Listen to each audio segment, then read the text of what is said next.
એમને લઈને આવું તો હું જે ગાયોની સેવા કરવા આવ્યો ગાયોને હું છૂટી મૂકી દઉં? ના, એને પણ લેતા આવો.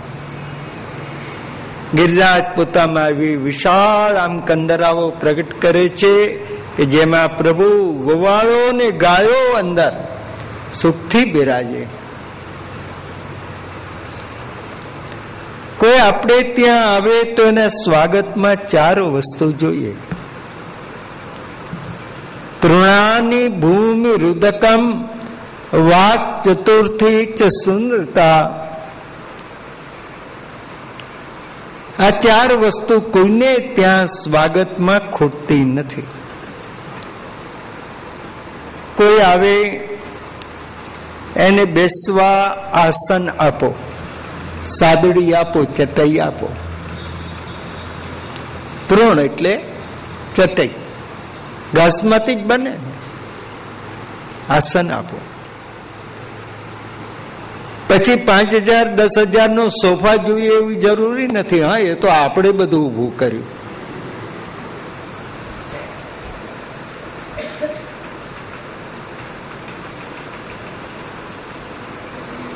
નહીં તો 50 વર્ષ પહેલા કેટલાના ઘરમાં સોફા હતા. ચટાઈ હોય, શેતરંજી હોય, અથવા તો કોથળો હોય બેસવા માટે. એમાં કોઈની ઇજ્જત નથી જતી. હા, કે બેસવા કોથળો આપ્યો એવું નહીં. પણ તે વખતનો માનવ મજબૂત હતો કોઠા ઉપર બેસતો ત્યારે.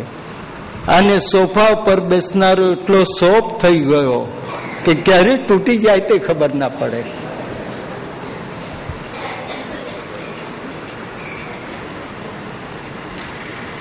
આસન આપો, બેસ. તૃણાની ભૂમિ. પછી એને કંઈક ભોજન આપો, જે હોય તે. છેવટે મિશ્રનો ટુકડો આપો અને પાણી આપો. આ 4 વસ્તુ.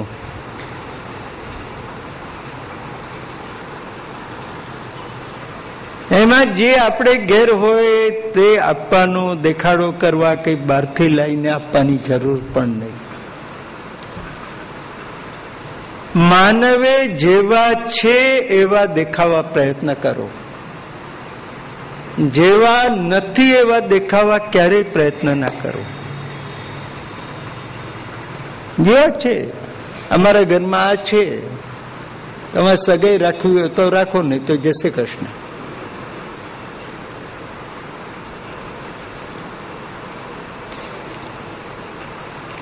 તો શ્રી ગિરિરાજજી કે કંદરા છે અને ગરમી હોય તો નિકુંજ છે. આવો બિરાજો. આ કંદ અને મૂળ એ આરોગો.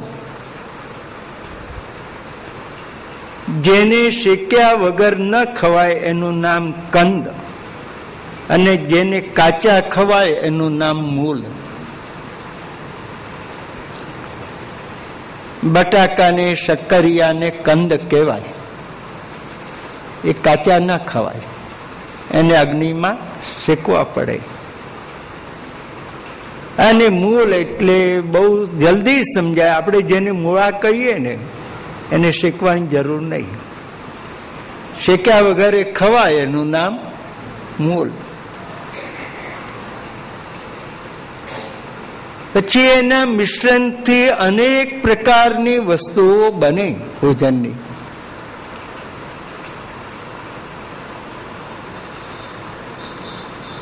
એક બટાકા, એની કેટલી બધી વાનગીઓ બને.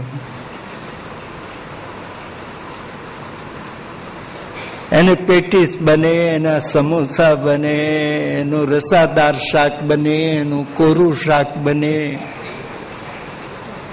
એટલે અનેક વસ્તુઓ એની બને એક કંદમાંથી.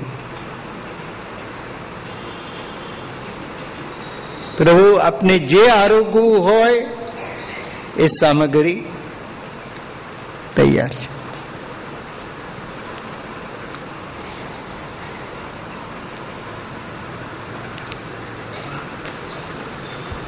પણ તરસ લાગે તો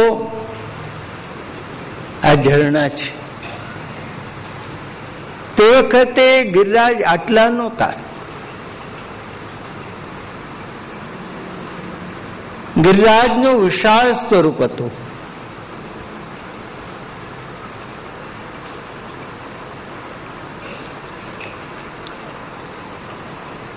એવું વર્ણન મળે કે સૂર્ય પશ્ચિમમાં જાય તો ગિરિરાજના શિખરની છાયા મથુરા સુધી લાંબી થતી.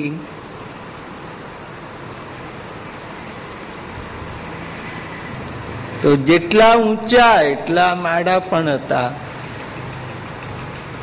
પણ તો અગસ્ત્ય મુનિનો શાપ એટલે ઓછા થતા ગયા કે રોજ એક એક તલપુર તમે જમીનમાં સમાઈ જશો અને સંપૂર્ણ કલયુગ છવાઈ જશે ત્યારે તમારું નામ નિશાન નહીં રહે. સુરદાસે પણ આ વાત પોતાના પદમાં ગાઈ.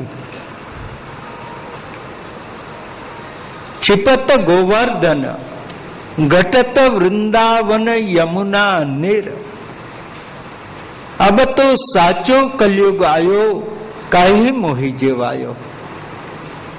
છિપત ગોવર્ધન, ગોવર્ધન જમીનમાં છુપાઈ રહ્યા છે.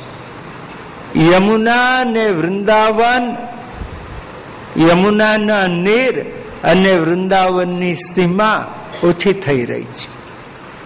હવે તો આ સાચો કલયુગ છવાયો.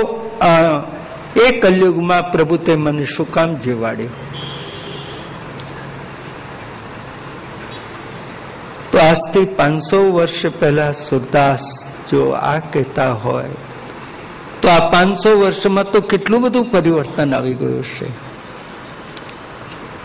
ગરડાના મોડે એવું સાંભળેલો એ જયારે એમના નાનપણમાં ગિરિરાજ ગયેલા, જતિપુરા ગયેલા, ત્યારે દંડવતી શિલા લગભગ એમના કેડે આવે એટલા હતા. જે દંડવતી શિલા જે આપણા ઘૂંટણ કરતા નીચે છે. તો આ છેલ્લા 100 વર્ષની અંદર તો આટલા જમીનની અંદર ગિરિરાજ સમાઈ ગયા. તે વખતે તો ગિરિરાજનું એક વિશાળ સ્વરૂપ હતું. એમાંથી અનેક ઝરણા અને સ્વચ્છ જલ અને શીતલ જલ પ્રભુ આપને માટે છે, આપના સખાઓ માટે છે. કારણ કે મારી ગાયો ક્યાં ખાવા જાય? તો ગાયો માટે સુંદર ઘાસ છે. ગાયોને બીજે નહીં જવું પડે. આપણે ત્યાં મહેમાન આવ્યા હોય એને હોટલમાં લઈ જવાની જરૂર નહીં. આપણે ઘેર જ આપણે ઘેર મહેમાન આવ્યા હોય ડ્રાઈવરને ખવડાવીએ કે નહીં? તો પ્રભુની જોડે આવેલી ગાયો એને માટે પણ ગિરિરાજ કે આ કોમળ કોમળ ઘાસ, એવું ઘાસ કે જે માટી વિનાનું છે. અને આ જલ છે, જલપાન કરે.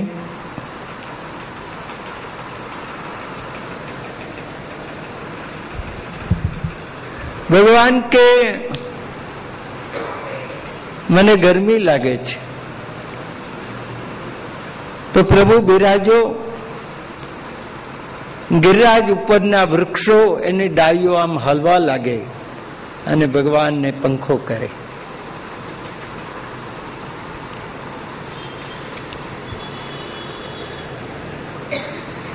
ભગવાન કે મારા ચરણ માટી વાળા છે, તો આમ જળનું આવદે અને ભગવાનના ચરણનું પ્રક્ષાલન કરી નાખે.